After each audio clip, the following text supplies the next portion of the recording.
Well, hey guys, welcome back to Dishing It Up with Deb and Lee. I am Deb. Lee's out there doing some yard work right now. So we're going to make an old-fashioned banana nut bread, which is actually going to have some chopped up walnuts in it. And I'm going to make them into little mini loaf breads. So let's go ahead and get started. I've already got 2 eggs in my bowl. We're going to need a 3rd egg. I always use another dish to break it in. If you're using country fresh eggs, I recommend you go ahead breaking it into another dish first. But look how nice and golden. Look how beautiful that is. Golden country fresh eggs. Okay, we've got that in there. And these are going to be for the next type of bread I make, so stay tuned for that one too. Okay, so we've got our eggs in here. We're going to add in 1 cup of oil. Whatever preference oil you want. This just happens to be vegetable oil. We need 1 cup of that.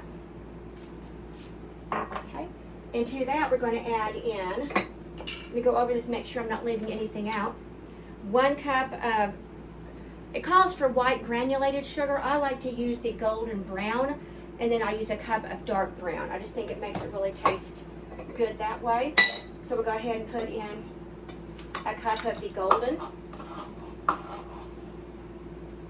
Okay, how's everybody doing today? Do y'all like banana nut bread? It's a lot of people's very favorite.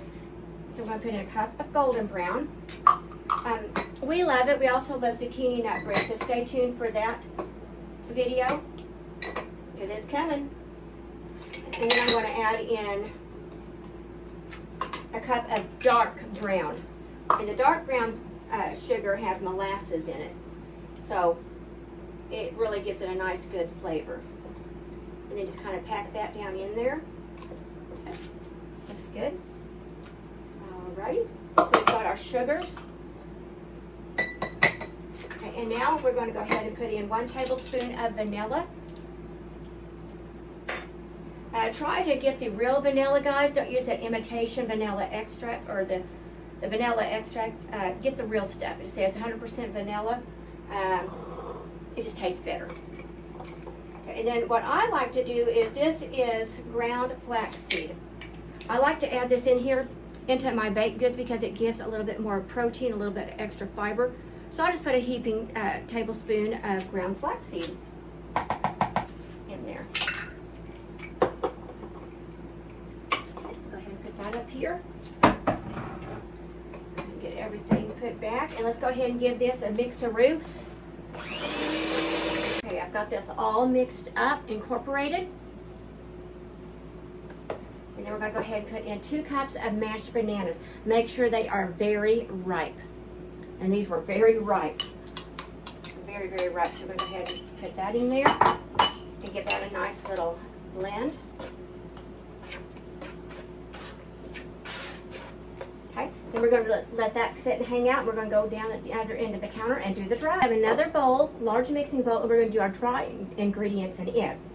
So you'll need 3 cups of flour, all-purpose flour. Now you can use 3 cups of white flour.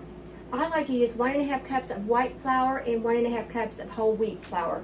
So I've already got my white in here. So we're going to go ahead and put in 1.5 cups of whole wheat flour. Get that in here.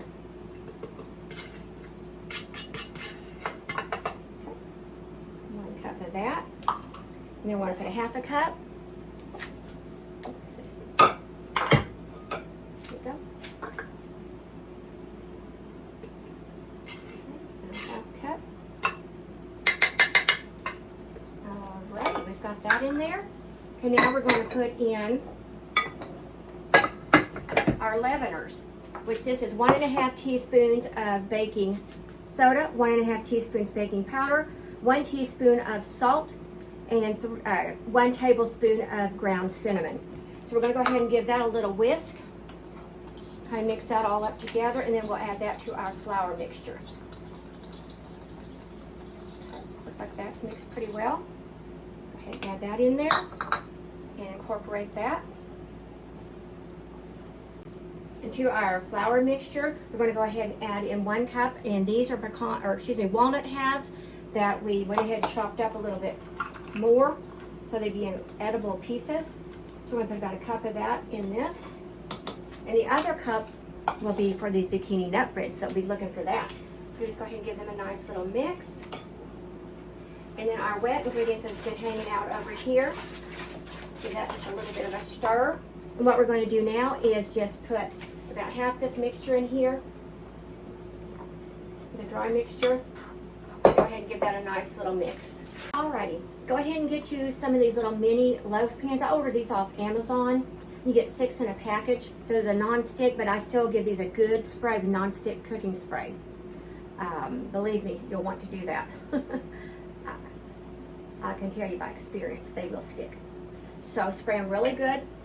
And then what I'm going to do, I've already got 4 of them filled.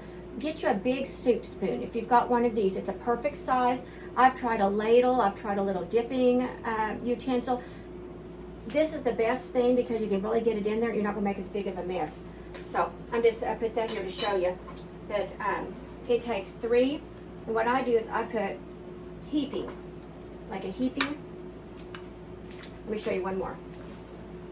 Okay, like a heaping spoonful. All right, it's going to take 3 of those. And then we're going to put a little bit on top of that just to fill it about 2/3 of the way full. And then just a little. Okay, kind of give a little shimmy, shimmy, shimmy shake. Okay, that's about as full as you want it. And let's go ahead and do this last one. And if I have a little bit left over, then I just go and I top off my others. Okay, they're ready to go in the oven. I've got it preheated to 350 degrees. And we've got 6 little mini muffin tins. Go ahead and put it on the middle rack. And I highly suggest putting it on a cookie sheet.